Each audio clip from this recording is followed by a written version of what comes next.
সম্মানিত ভিউয়ার্স, কেমন আছেন সবাই? আশা করি আল্লাহর রহমতে ভালো আছেন, সুস্থ আছেন। আপনাদের সাথে আমি রয়েছি মোহাম্মদ রাশেদ মোশাররফ, শিক্ষক নিবন্ধনধারী, কারিগরি শিক্ষা ও trade instructor, Itna Nurpur DD মাদ্রাসা, ইটনা কিশোরগঞ্জ। সম্মানিত ভিউয়ার্স, আমার নিজ জেলা জামালপুর জেলা ও নিজ উপজেলা সরিষাবাড়ি উপজেলা। আর আপনারা দেখছেন Rashed education TV. Rashed education টিভির পক্ষ থেকে সম্মানিত ভিউয়ার্স ভাই ও বোনদের জানাই আন্তরিক শুভেচ্ছা ও অভিনন্দন। অসুস্থতাজনিত সমস্যার পরেও আপনাদের শুধুমাত্র নিয়মিত ভিডিও দেওয়ার জন্য আজকের এই কথাগুলো বলছি। আন্তরিকভাবে গলার স্বর একটু পরিবর্তন হলো, আমি আন্তরিকভাবে দুঃখিত।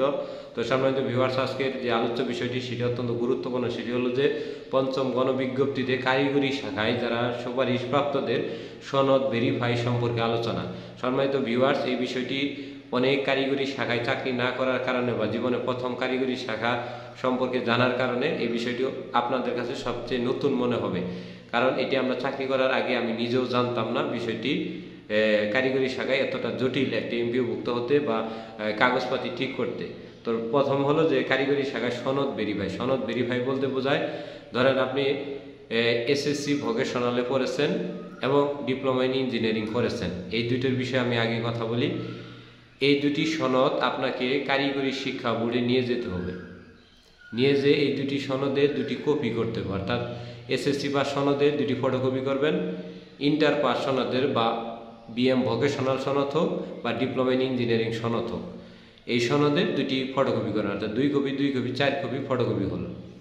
এই ফটোকপি হওয়ার পরে আপনি ওই প্রতিষ্ঠানে যাবেন। যাওয়ার পরে আপনি একটা ব্যাংক স্লিপ দিবে, পাশের একটা ব্যাংক থেকে আপনি 400 টাকা দিবেন প্রত্যেকটা কপির জন্য, মানে সিগনেচার। এটা আপনার সনদ ভেরিফাই করবে শিক্ষা বোর্ড কর্তৃক। এটা কিন্তু জেলা শিক্ষা অফিসার বা উপজেলা কোনো শিক্ষা অফিসার না, এটা আপনার একাডেমিক সনদ, নিবন্ধন সনদ নয়। তো এটি আপনি কি করবেন, এই 4টি সনদ মানে এই 4টি ফটোকপির জন্য 400 টাকা দিয়ে পার্শ্ববর্তী ব্যাংক থেকে আপনার কি বলে ওটারে, পার্শ্ববর্তী ব্যাংক থেকে আপনার এই 400 টাকা দিয়ে সোনালী ব্যাংকে থেকে জমা দিয়ে আসবেন। জমা দিয়ে একটা স্লিপ নিয়ে আসে কারিগরি শিক্ষা বোর্ডে দিবেন, আপনার মূল সনদ সহ ফটোকপিটি দিবেন।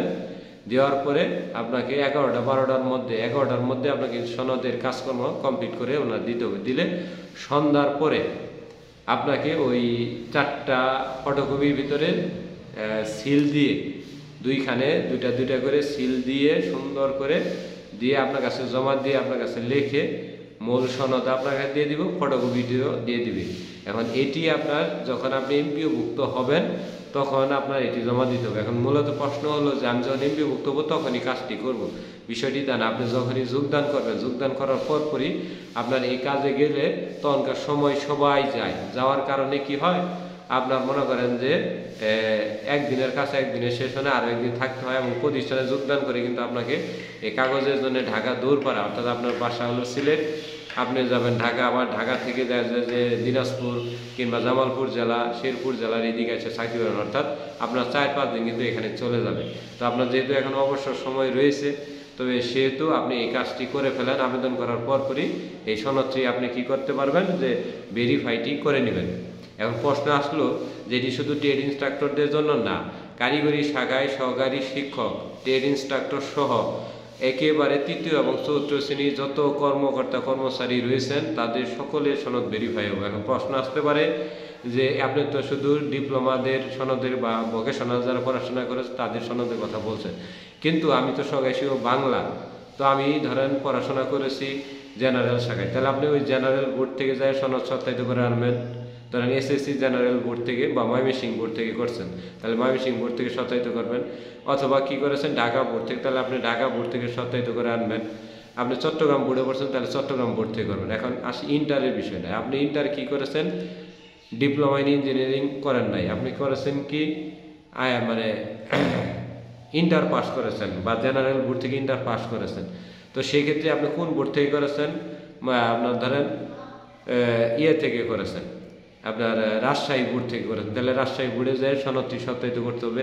এখন প্রশ্ন আসতে পারে আমি তো অনার্সও করেছি, তাহলে আমি অনার্স ধরেন করেছি জাতীয় ভার্সিটির অধীনে, কারণ আমার বাড়ি রংপুর। আপনি জাতীয় ভার্সিটির অধীনে যে কোনো স্থান থেকে করলে আপনাকে গাজীপুর জাতীয় ভার্সিটির প্রধান কার্যালয়ে গিয়ে গাজীপুর বোর্ড বাজারে গিয়ে আপনার সনদ সত্যায়িত করে আনতে হবে।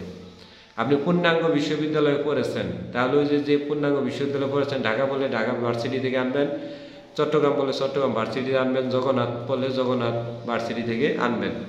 আর যদি আপনি পূর্ণাঙ্গ বিশ্ববিদ্যালয়ে পড়েন নাই, জাতীয় পড়েন নাই, প্রাইভেট ভার্সিটিতে পড়েছেন, তাহলে প্রাইভেট ভার্সিটি থেকে আপনাকে সনদ সত্যায়িত করে নিয়ে আসতে হবে। এটি হলো স্বাভাবিক বিষয়।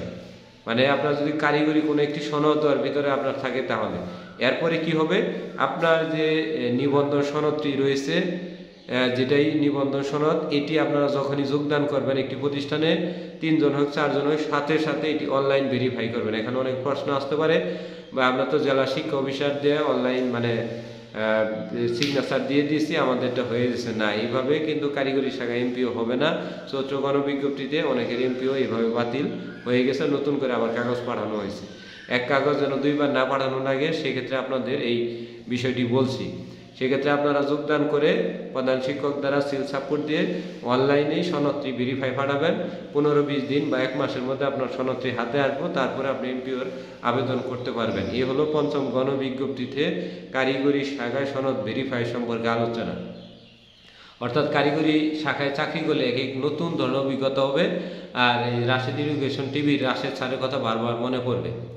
তো আমার কথা সবসময় মনে রাখবেন, কারণ যখনই কারিগরি শাখায় আমার এই ভিডিওটি কেউ দেখবেন আর বারবার মনে করবেন যে স্যার আমাদের বাস্তব কথাগুলো তুলে ধরেছে, মানে আমি যে হাঁটতাছি আর স্যারের কথা মনে পড়তেছে, হাঁটতাছি আর স্যারের কথা মনে পড়তেছে, যে স্যার যেন বাস্তব প্রতিধ্বনি আমাদের মধ্যে তুলে ধরেছেন, যেটা অন্য কেউ এইভাবে কারিগরি শিক্ষায় তুলে ধরে না।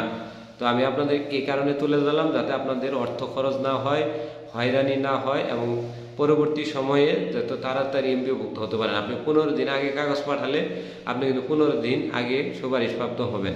অর্থাৎ কাগজ পাঠাইতেই আপনার 1 মাস লাগবে, আপনি যতই প্রস্তুত থাকেন না কেন। এই জন্য আগে থেকে প্রস্তুত থাকলে সর্বোচ্চ 15 দিনের মধ্যে আপনার কাগজটি কমপ্লিট করতে পারবেন। এই ক্ষেত্রে 15 দিন আগে যদি আপনি বেতন পান, তাহলে কিন্তু আপনার 8,000 টাকা হলেও বেঁচে যাবে। তো আমি আপনার 8,000 টাকা না, আপনাকে যদি আমি 1,000 টাকা বাঁচাইতে পারি, এটাই আমার সার্থকতা। যদি এরকমভাবে 1,000 লোককে মানে 1,000 টাকা করে বাঁচাইতে পারি, তাহলে 1 লক্ষ বা 10 লক্ষ টাকা আমি তাদেরকে বাঁচিয়ে দিতে পারলাম।